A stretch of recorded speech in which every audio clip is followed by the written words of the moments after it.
All right, so we are recording the session so that it can be posted later. All right, so now you should be seeing what I see, and what I want to talk about first is the call bar that you see across the bottom of the screen. So we're in an active meeting. So we're in a Teams meeting. This is like what you would be doing with your students. Usually good practice when I am having students enter a Teams meeting for classes, I would be sharing my screen similar to what I'm doing right now, but I would share I'd have some music playing so they could hear and test and make sure that their sound was working. And I would also be sharing a screen that had like a reminder to mute your microphone as you come in. Across the bottom, like most video conferencing programs have now, you have the ability to turn off your camera and turn off your microphone using these two toggles right here. This button for me has an X on it because I'm currently screen sharing, but if you are hovering over it right now, it's probably a box with an arrow pointing upwards, and that is the screen share button. When you click that, it gives you the ability to share your whole desktop. So that means any program you go in or out of, or the active window that you're in. When you click this ellipsis, it gives you additional options for the call. One of which I'm actually going to turn on right now. It's called turn off incoming video. So your videos may still remain on, but for me as a speaker, when I'm trying to talk and engage right now, it can be a little distracting, and it might be distracting for your students as well. So what they can do is they can turn off the incoming video, which means that they cut it off coming to my computer. So now that I did that, I have a couple other options up here, like show device settings, if you need to change your speakers or your headphones or the camera that you're using. You have the ability to go into full screen if you like. You can turn on live captions, which I am going to do for an accessibility feature. There we go. It's going to start doing that. If you're using Teams Live, which your school or district may have a subscription to, you also can use translated captions for your events. So it does auto translation for your captions in 6 different languages, which is a really cool feature. I have my background changed right now. If you would also like to play around with changing your background, you click the ellipsis, you click background effects, and then you've got a simple background blur, or you have all of these other options that you can choose from, and you can also upload your own image.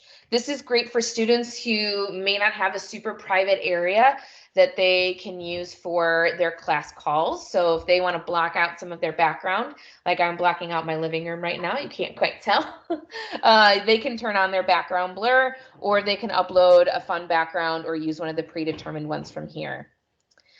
There is also the option here to end meeting. If you're in a meeting with your students, you can have it set on your IT admin side that when a teacher ends the meeting, students cannot re-enter a class meeting, which is a really great privacy feature to have turned on for your school or district.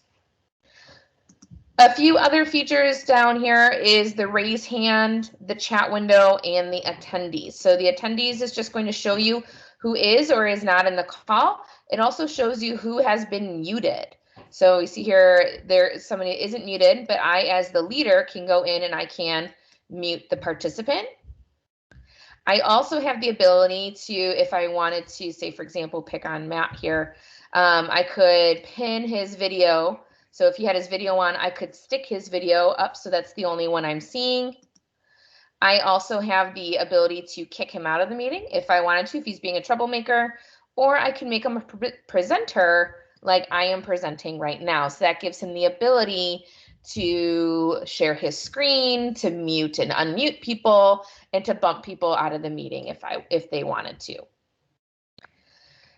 If you are a teacher leading a class call, this ellipsis up here is also actually very important. What you can do here is you can download an attendance list. So if you're looking for a way to see who is in your call and who wasn't when they logged in or logged off, this is what you're able to do as a teacher. Come in and download an attendance list. Wherever you're going to see this ellipsis today is going to be more information. So that's going to be more options, more details that you can go in and customize. So you see it already in 2 spots on our screen here.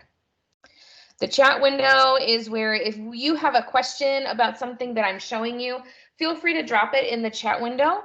What you may notice is you can see you have the ability to thumbs up or react to a message that got posted in the chat window. This is something that I like to do if a student posted a response to me in the chat window to let them know that I saw it and acknowledged it. I would give it a little thumbs up or, a different emoji. There's lots of options here. But again, there's an ellipsis, which means that there's more actions that you can do to people's, even just the chats in the chat window. I apologize if you hear my dog in the background. And the last feature here on the call bar that I'd like to show you is this raise hand feature. So everyone should see this raise hand feature on their call bar. If you go ahead and hit it, we'll start seeing what happens to it. You're going to see a couple of hands have popped up. When students or participants mark that they have a raised hand, you're going to notice in the attendee list, it bumps their names up. So it stops being alphabetical and it bumps the students with raised hands up to the top of the list. And as you lower your hand or undo the raised hand, your name drops back down into alphabetical. You'll also see up here on your screen, there's a little raised hand next to their name as well. So it's a great tool for just gauging your students' ability to comprehension of whether or not they're with you, if they understand, if you're moving too fast, moving too slow. If you are sharing your screen and actively teaching, I find that sometimes these raised hands can get lost because there's no ping or noise that happens when the raised hand goes up to grab my attention to come back and look here. So if today, while we're talking, while I'm demonstrating some things for you, if you do have a question, I'm going to ask you to put it in the chat window because I do get notifications. I'll see a little message pop up on my screen saying that I have a message in the chat window. And if I am still not seeing it after a little bit and you think I'm going to move on, please feel free to just come off mute for a second and grab my attention while we keep rolling through this little PD. Okay, so let's talk about, now that we've talked about an active call, since we're all in an active call now, let's talk about what's going on down the side here. So can an attendee using Teams? Yes, you should be able to turn off the live captions as well. So if you're finding it distracting on your end, you can go in and turn it back off. So I'm doing it to try and be accessible, but if it's being distracting to you, you can go and you can turn it off.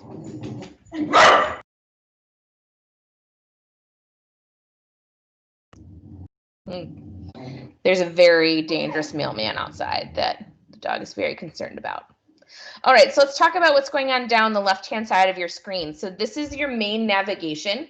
The navigation for Teams, unlike a lot of the other Office products, like in Microsoft Word or PowerPoint, the navigation goes across the top. In Teams, the navigation goes down the left-hand side of the screen. So there's a couple different views that you can hop in and out of here.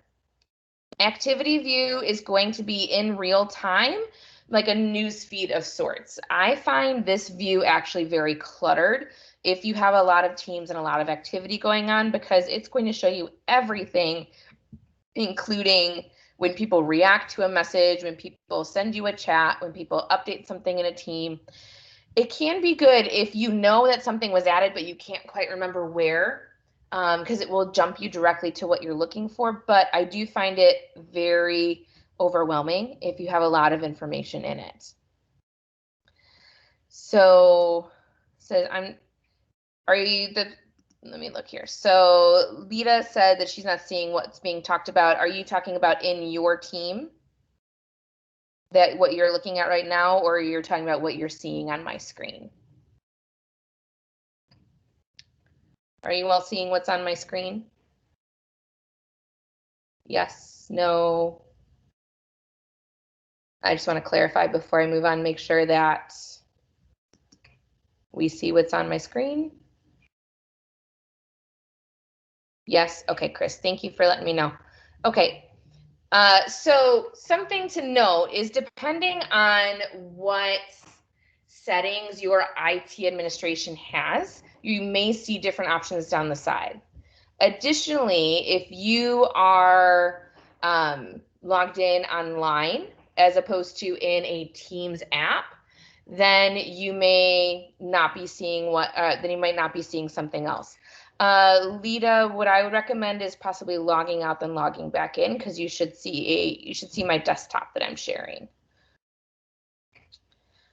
So depending on if you're in the Teams app, if you're in Teams Online, things may look slightly different. And then if you're in your Teams app, if you actively use it, like I know we have a lot of people from a single school district, whose name is escaping me right now.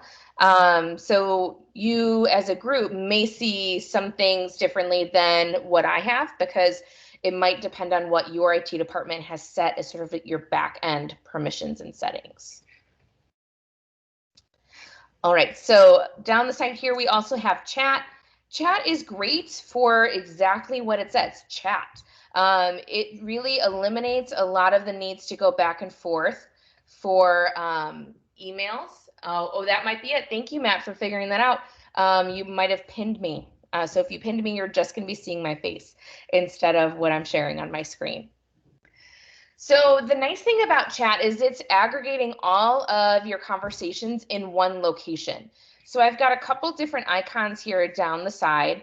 Some of them have people's initials and some have a little calendar icon. What I really love about these is whenever you have a meeting, these chat windows that's going on down the right-hand side of your screen, they're getting automatically logged for you to go back to later on. So if I share some videos in this chat log, if we were all in the same sort of ecosystem or the same school or the same district, you can hop back in and go see that video or see the document that you shared or whatever it might be. It's all going to stay here permanently and it's searchable. Those are ones that have the little calendar icon. These were all calls where then we were able to hop back in and see the conversations that happened during that live call, even though that call was back on, August 28th. Other ones that are mixed in here are one-on-one call or one-on-one chats that I'm having with other people. So it takes place of email a lot of times, where if I just have a quick question, I can chat it to my coworker and they can reply back with files. We can hop on a call. You can link very easily. You can send memes back and forth if you want to do that. But this is a really great spot to be able to see all of your conversations in one place, both calendar, Zoom, like these Teams calls, as well as personal one-on-one conversations that you might be having. The next one down the line is the Teams view. So it'll show you all of the teams that you have access to. We're going to come back to this view in a second. Assignments, we are not going to go into today, but there is the ability to, once you make a team for your students, to be able to send out assignments through Teams, where you can grade it right within Teams. Calendar we will come back to as well, but this will integrate with your Outlook calendar. And then calls is going to be similar to what you would see in chat. You have the ability to make voice or video calls from the call button. You can also do it from the chat button. A lot of times in Teams, you can get the same options in a couple different locations. And then files will be any files that you have shared. They try and keep them all in one spot for you. All right, so I'm going to pause here to see if we have any questions about Teams navigation before we hop into making our own team.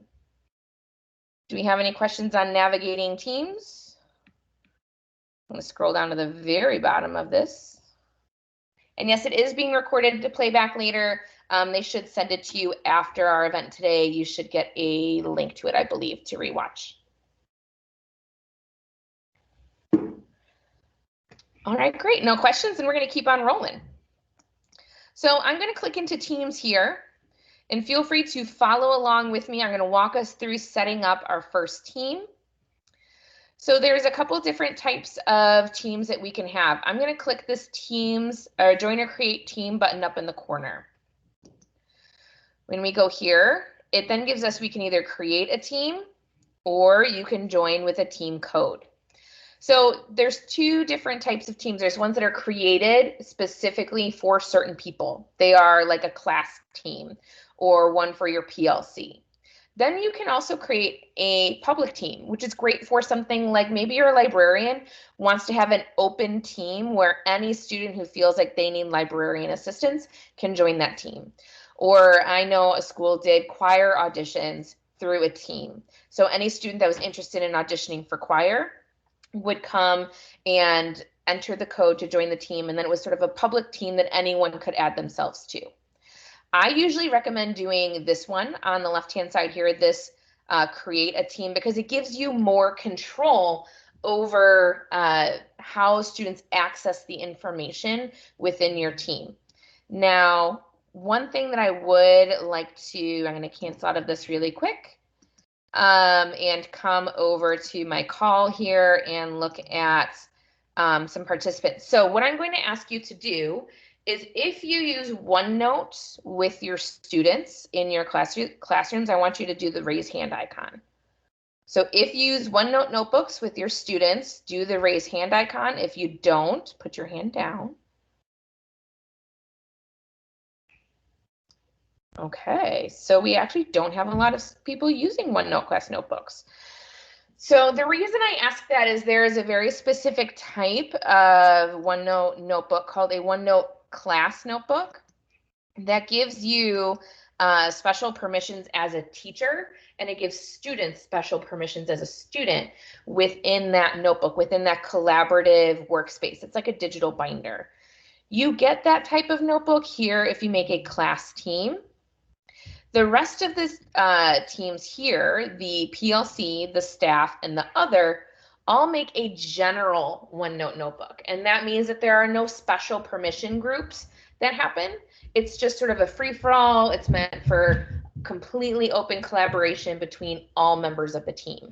So if you're ever doing something with a team where you know you want to have some people with very open control, they can sort of do whatever they like, have godlike powers over the notebook, and another group have more student privileges where they're very much locked down, have a lot of permissions assigned to them, you're always going to want to use the class team. So that's the one I'm going to recommend you using today. So we're going to click class team, and then we're going to give it a name. So the naming convention that I always recommend, because if you go down this route of using teams, if you make a team for every single one of your classes, you could end up with, if you're in like a high school where you teach maybe 5 or 6 periods a day, you could end up with like 5 to 12 notebooks over the course of the year, teams, if you teach, you know, a first semester course and then a second semester course. So it can get very cluttered, so to speak. So what you can do is, I always recommend doing the school year. So in this case, 20-21. That way also, if you use this next year, you can filter and find the ones from the school year. I do S1 or S2 for semester 1 or semester 2 to help designate. And then I do our class name. So let's say this is algebra. And then I do the class period, like period 5.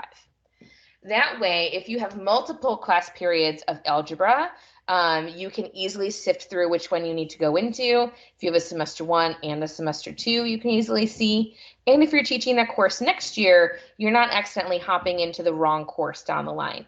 If you use this naming convention, you also never have to worry about ending up with 2 notebooks with the same name.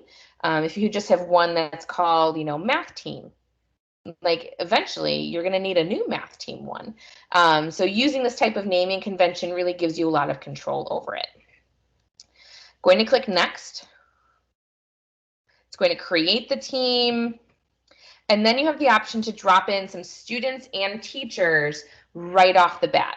So this is where you can sort of go in 2 directions. You can add students now, and then students are instantly given access to this team, which has not really been set up yet. So that's why I don't always recommend it. You can always come back and do this later. So you see how there's a skip option down here. You can skip this step and come back to it later after you've sort of gotten everything set up within your team. I'm going to add one of my coworkers that I know is on the call today, also learning about teams as a student. And then you're going to notice you have a little toggle up at the top where you can also add a co-teacher. So if you have another person that you want to have sort of teacher permissions, you can add them there within the teacher tab. And again, you can also do this later on. So I'm going to click add. His name shows up here and we're good to go. So as soon as you add a student into your team, they're going to get an email notification that they've been added to a team. So it's always good to make sure you are at a point where you're comfortable with students being in the team before you start adding them. Because I know, at least personally, I always like to have everything all set up first before I let the students in. Now I see we have something in the chat window. Go check on that. If you move your mouse, I think sort of off of the main call, it should go away, the bar at the bottom. You may need to like drag, if you're clicking into a team and sort of following along with me, it's going to move a little player sort of around the screen. So it may or may not work well for you to try and get the call bar to disappear. So I'm sorry about that. Yeah, and it looks like my caption, once I start going into navigating around the screen, the captions stop being visible. All right, so let's land here. Are there any other questions about creating our team so far? Any other questions? All right, then let's keep going. So this is what it looks like once you're in your team. So there's a link that won't work. Give me just a second and I can drop a link right in the chat.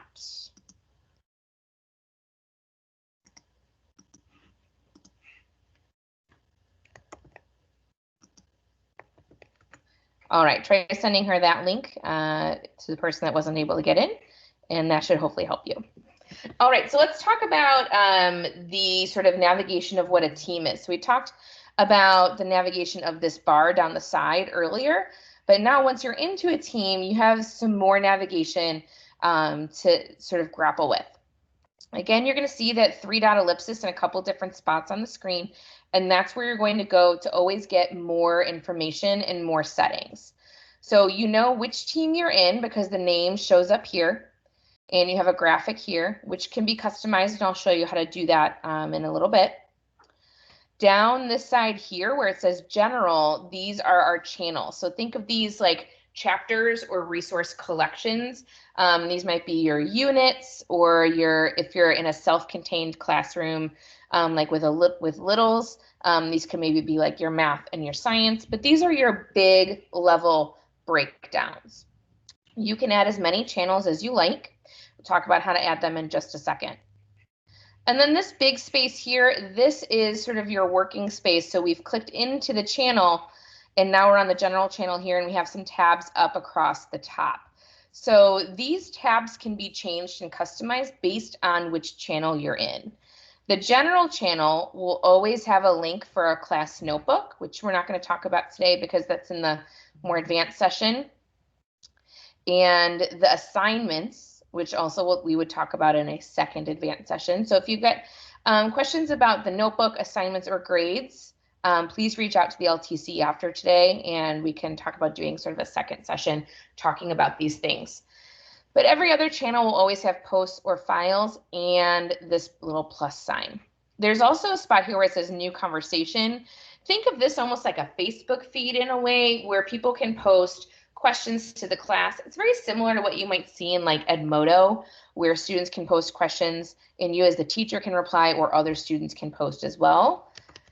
Say something like, hello, please introduce yourself below. And then it's going to show up as a message there where other students can reply back. Additionally, you can tag students who are in the class. And then Matt, you see right below, he gets a little ping, he gets a notification to hop in and add his 2 cents wherever I tagged him. So very similar to what you might see on other social media platforms. Use that @ symbol to tag somebody and add their name so that they get a notification to come in and comment or, turn something in or leave their information on a post. You also see you have some emoji reactions here you can add in, and other students can go in and do that as well. And this is actually something you can also turn on or off in your settings. So let's talk about settings. So I'm going to click up here where it says Algebra 1. There's an ellipsis. I'm going to click on it for more options, and I'm going to go to Manage Team. You're going to see there's also the ability to add members from here, to edit the team. I can click up in this spot as well, this ellipsis in the top right-hand corner, and I get that same Manage Channel option. So 2 places to get the same thing. So under permissions, there's a lot of permissions that you should be able to add. Actually, I think this is giving me a slightly different one. I'm going to go here. There we go. So this first list, this members, gives you a list of all of the members in a team. If you only have 2 members in a team like this one, it's very easy to see all of them at once. If you have hundreds of members in a team, like maybe a very big public school-wide team, there's a search function here where you can search to see if a member is on the team. You have the ability here to mute the student if you like, which means they have been muted. They can't post anymore. You can switch them from being a member to an owner, like I'm an owner because I'm the teacher. You also have the ability to remove them from the team by clicking this little X here. There is an ability to add a custom tag for that student. So if you want to be able to tag a group of students at once, you can create custom tags. So that maybe a small group or like a tutoring group, you can type in a tag for that group, almost like an email group, and they'll all get notified of that post. You can add members here when you're ready to add your students to the class, and you're going to get that exact same window that popped up earlier. If you have a public group, you'd have pending requests where when students put in a code, like I talked about earlier, you'd have to come in here and approve or deny. And then when we go to channels here, we're going to talk about channels next, so we'll come back to this. But I want to talk about these settings. So my preference when it comes to using teams with students is to lock it down. I was working in a high school, so my experience was mainly with high school freshmen when I was teaching in the classroom. But I found that some of the extra fun things like the memes and the emojis and all of that, while they were useful to a certain extent, they also were almost twice as much distracting than they were benefiting. So there's options here where we can go in and sort of turn some stuff off, like under this fun stuff this fun stuff section. You can turn off Giphy, which is the GIFs. If you want to leave it on, you do have the ability to add a filter onto it, but I usually just turn it all off. Stickers and memes and custom memes as well. I usually turn all of that off just because my students couldn't handle it. Your students might be able to, but my students are spending half the class like finding memes to send to each other. And that is also a setting that your district IT admins can do universally for everyone in the school or the district. They can turn it off on the back end for everybody. So if that's something where your school would like to do that, instead of having to, it's allowed in this teacher's class, but not in this teacher's class, that can be done. But back up here at the top under theme, this is where you can change this little graphic. I know some teachers use Bitmojis to customize, or they color code. There's lots of options that you can use for that. Under member permissions, most of them default to unchecked for a notebook with students, but I also uncheck these last 2. So what I don't want to happen is for a student to post something at like 2 in the morning that, everybody gets a notification about. But then by the time I wake up, it is gone or it's been edited. Usually it's something inappropriate. So what I like to do is I turn off the option for members to delete their messages and turn off the option for them to edit their messages. And we go over as part of our class norms in the beginning of the school year or whenever we roll this out that anything that you post is posted. So think, think before you post. I, as the teacher, have the ability to go in and delete as needed, but this takes away the students' abilities to delete their messages. So you still, as a teacher, sort of have godlike powers over the whole notebook. You can do just about anything you need to. I would leave guest permissions unchecked. I would leave @mentions on. If you want to make a public team with a code so students can add themselves, you can get that there under team code. Under notebook, it gives you sort of the instructions to go add information to your class notebook, which we're not going to talk about today. And then also there's a tag section, which I leave as teams owners. So these are the settings that I use. The main thing is I go under fun stuff and I turn everything off, and I go under member permissions and I turn off these two. Always good to do, just sort of as some good practice. And if you want to turn on things like the GIFs and the memes for a special project or like a special day, like they get it 1 day a week, you can always go in and turn it on and then come back and turn it off. Analytics is really interesting to look at sort of after you've been using Teams for a week or two. It will go in and it will pull a summary of activity for all of your students from maybe a specific channel or over a specific course of time.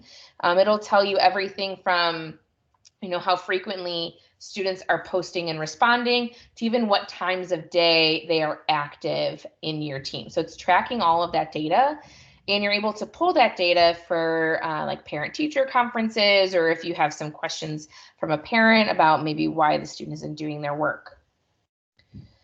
Then there is an option here for apps, which we're going to talk about apps in just a second when we come down here to channels. So you're going to notice here that general got bolded, and that means that there has been a change on that channel since the last time I went and saw it. There are 2 replies here, so then it's showing that there's 2 replies. Once I seen the new information, it is no longer bolded. So that bold is not always a great indicator, because it could be as little as one little post like this, or it could be something as big as a really important question. So that's where this activity comes in, because you can see here, and now there's starting to be messages about that class that I just made, and I could hop directly to it by clicking on it. Click on it, and it shows it right here within the window. So let's go back to Teams here. So now what we can do is we can start creating these teams underneath general. General is always going to be listed first. Then we can click on the 3 dots and do add channel. They're going to list them alphabetically. So if you want your channels to be listed in the order you add them, we're going to need to do numerical order. Do 1, and we'll do, unit 1. I'm just going to add a couple really quick so you can see what they look like, and then talk about the settings in just a second. So I have unit 1, unit 2. I'm leaving all of the default settings for these, which 95% of the time are what you're going to want. Oops, wrong button. And then I'm going to have one like this. So as you can see down the side here, our channels can be things like units, they can be topics, they can be chapters, or they can be large collections of resources like a final project. All of these are general channels, which means any student in the class that has access to this team has access to this channel. What you may want to do for like differentiated instruction groups, small groups, or like final project groups, or even something like a breakout room, is you may want to make a private channel. So different from a general channel, which what these ones are, a private channel is one where if we do like small group 1, a private channel down here is under privacy. We would click and choose private. And then I'm going to click next. It's going to add the channel, and then it's going to ask me to add the students. So I would add my specific students and click add. And then that channel is going to show up down here across the bottom, but there's going to be a small padlock next to it. That means that only the students that have been given permissions to that channel are able to click onto it and see what's there. I am able to always access it because I'm the teacher and the owner of the channel. But you can use this for like breakout rooms while you're doing a class call. You can use it for small groups, for differentiated instruction. You can be moving the students into these small groups where only the ones that have permissions to access that material can see that material. So it's a really nice feature to sort of create that more personal small group learning that you might be doing if you're in person. But if we're remote, it's a little bit harder to do. So on these general channels, you're going to notice that there is the option to have this little plus sign up across the top on every single one of them.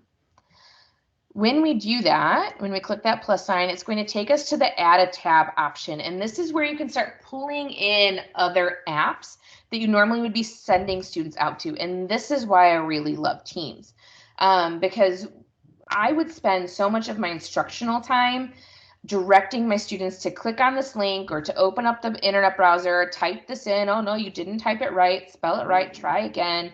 Now click here. Now go to there. We spent like maybe a fifth of the class period just navigating to different resources that we were trying to use. What you're able to do within Teams is it's pulling those outside resources into a single hub where the students just stay right within Teams. So you can see some of the most recent popular ones here are you can embed, or you can have a Flipgrid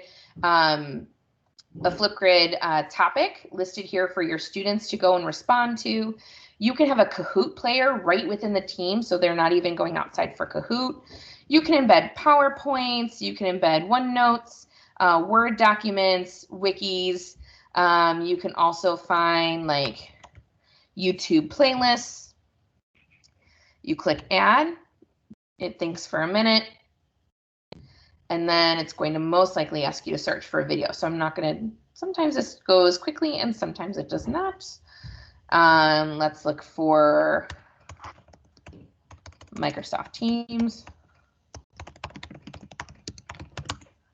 So you can search for a topic or you can find an individual video. So you can link here to a playlist of lots of videos or a single video like this one. Click save. And then what we'll be able to do is up across the top, we have this video embedded right here. So these tabs, these apps across the top, you can be interchanging them throughout your unit. You can have a whole bunch of them across the top if you like. You could have it constantly be changing if that's what fits your style. But this, I really love that you can go and get virtually anything you need, because especially there's one here that's just website. So you could pull in like Netflix.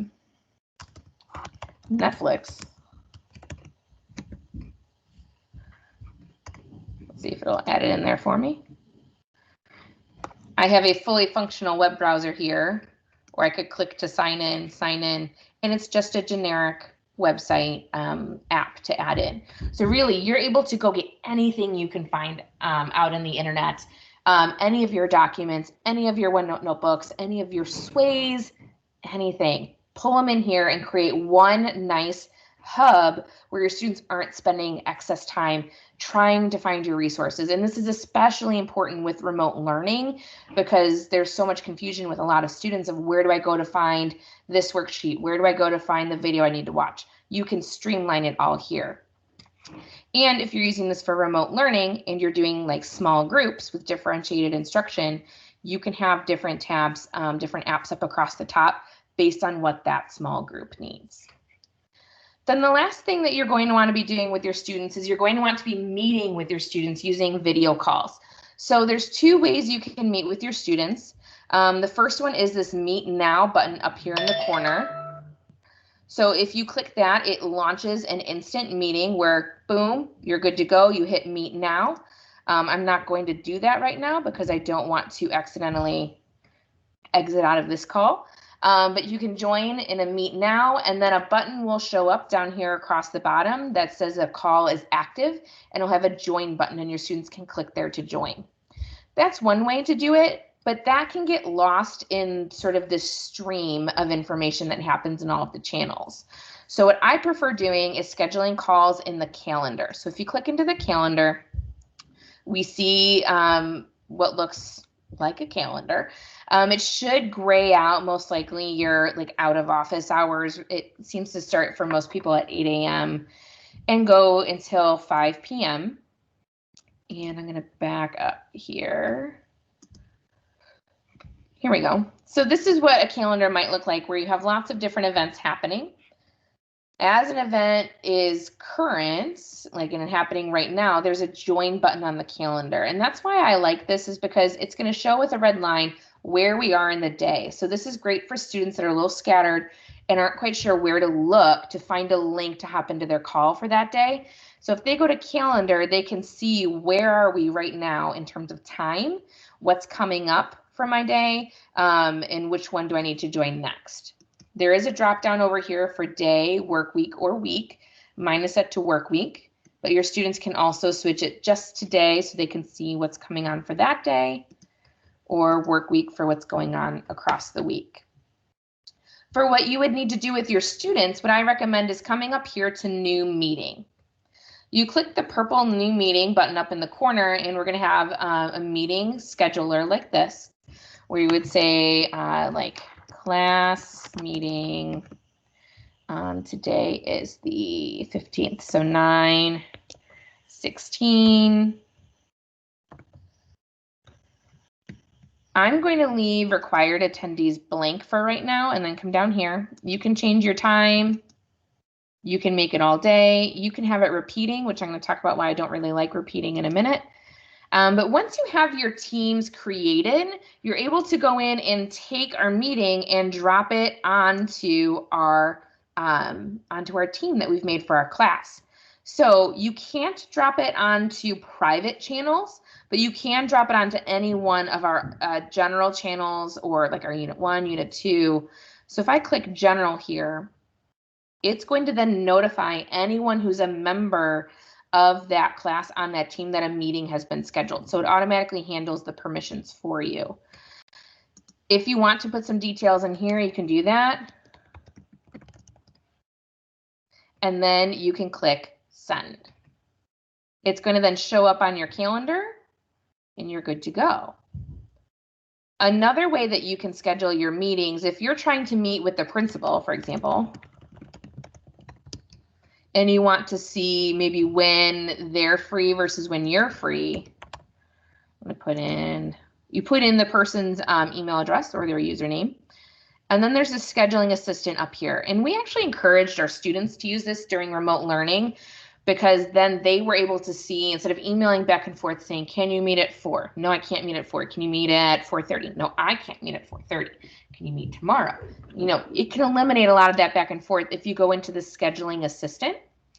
You enter your date and time up here, and then you're able to see everyone's calendars and see when an open time would be for both of you. So right now, this time is not good for us, but we could maybe shift this. You can see as I'm shifting this bar, it's highlighting the time. It says 2 out of 2 were available. And up here, it also changes the time. So as soon as I pick my time here, I can also add more attendees if I need to. I click send, and it's going to send that update or send that event to my coworker, which now it should show up right there. So let me talk quickly about why I don't like using recurring meetings for students. So remember when I talked earlier about these chats that are getting logged and they're able to be searched and things like that. As I'm recording today's meeting, that recording will also automatically get added to this chat log for myself and my students. If I have one recurring meeting, so if I'm meeting every other day from now until May, that is considered one meeting by Teams. It's one meeting that's just happening every other day. So that means it's creating one long, really long chat log from now until the end of May, where all of our great questions from students and our video recordings from our meetings, they're all getting dumped into this one chat log that very quickly becomes not usable and not useful. So what I recommend doing instead is making a meeting for every time you're having class, because then what you'll be able to do is you'll have just the questions from Monday's class with Monday's recording in Monday's chat log. And then you'll have Wednesday's chat log and Friday's chat log, and everything will be organized a lot better sort of after the fact. It is tedious going in and making meeting after meeting after meeting after meeting, but I really do think that it organizes it in a better way. You can also use that meet now function with your students. Like if your class starts at 8:05 every morning, you can come in at 8:05 and click meet now. But that makes it a little bit harder for students and especially caregivers to track their meetings, because those meet now meetings do not show up on the calendar. So if you want them to show up on the calendar and to get the students a notification, to sort of streamline the joining process for them, this is the best way to do it, by going into the new meetings. All right, the last bit of information that I want to show you on here is up here. If you click your name, if you're logged into the Teams desktop app, you have the ability to set a status message or make it so that you are available or not available.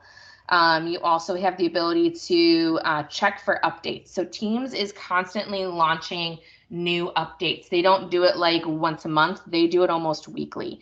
So it's always really important to go in and check for updates, because it is an active app. It's not so much like a static software that never updates. So always go and look for updates. Some of the new updates that are coming soon are, they're going to have 7x7 video calls, so you can see 49 students at once. And they're also going to have something like, it's called Together Mode, which looks like an auditorium. So I just saw something that came up in the chat window. So an actual call, so I turned off incoming video. So if I turn on incoming video, you would see people's faces here. Right now we have a 3x3.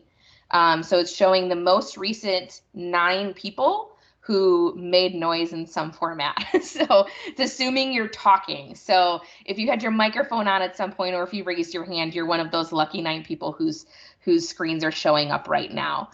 If you wanted the 7x7, that is rolling out soon. It's already out for some domains, but their rollouts happen on very much a rolling basis. So really big domains like college universities tend to get updates before smaller single schools tend to get them, but they do get them. The best place to go for updates is actually going to be, I'm going to open up here and go to Twitter. Oops. So if you are a Twitter person, one of the best people to follow, oh look, there is a new tweet from LTC, but it's about Google. You don't got to worry about Google. We're using Microsoft Teams. If you look for Mike Tholfsen, Tholfsen, he's the product manager for the Microsoft EDU version of OneNote and class notebooks. And he tweets several times a day with tips and upcoming feature launches and all of that. So he's a really great follow to go and poke around and sort of see what's available and what's coming up soon. So this is a really great resource. When we send the follow-up information, I do have some links that I will send as well, like clickable tutorials, which I think is, oh, here's the one I was looking for. There is a Microsoft roadmap that we can send as well, showing all of the different things that might be coming. So we can search for Teams, should be on there. I think there we go, Microsoft Teams. And you can see what feature is coming out and when it's coming out. So if you're looking for a very specific feature you've heard about online and want to see when it's coming to you, you can come search this. So I'll include this in our links that we send afterwards. And then there's also some clickable tutorials that I will send as well that walk everybody through in sort of a fake ecosystem so that you can sort of play around with it, but not worry about accidentally messing something up in your Teams. All right, so I finished 5 minutes early. So now is a great time. If you have any questions of things that I did not cover, please feel free to drop it in the chat window. And Brian, if you have any wrap-up points that you need to say about like recordings and PDH hours and things like that, feel free to come off mute. Sure, we'll go ahead and send out the recording as well as any of the resources that Colleen has. If you just want to send them to me, Colleen, I'll make sure that gets out, as well as the recording link. We'll also have it on our website, ltcillinois.org/events/webinars. You scroll down to the bottom, there's an on-demand section, and that'll be available later on. And if you are interested in receiving your PD hours for this, those will be sent out tomorrow morning. So that's all I have. Something that I can show you on here, and this is our LTC website. Under professional learning and events, that's the webinar option that he was mentioning. It's ltcillinois.org. We also have parent resources that are available for our Spark program. Spark is supporting parents and remote kids. We have a Get to Know Microsoft Teams webinar for parents. So it's a webinar specifically for parents on what parents need to know to help their students with Microsoft Teams. And that is on demand. It is free. So you're able to send that out in like email blast to your community, or post a link to it on your school website. We also have these parent resource hubs where you can click here and go to a Microsoft Parent Resource Hub, where when you click Computer Help, it's going to direct you to various different Microsoft products like Teams. And then these will direct you to how to like join the call. And then within 3 clicks, you have a tutorial video. So these resource hubs can be embedded on your school's website. If you are interested in learning more about the resources we have for the Spark program, if you go to ltcillinois.org/services/Spark, let me drop that in the chat window. You can click right here to schedule a meeting with me. And I can walk you through all of the resources that we currently have available. They're all free. They're all designed for you to share with your district and your parents, and what we have coming up as well.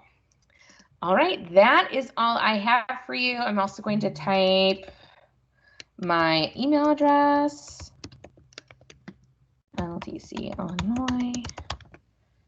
My email address is in the chat window as well. My Twitter is at @CMoston. Please feel free to follow me on there. I tweet about the resources we're creating for the Spark program there as well.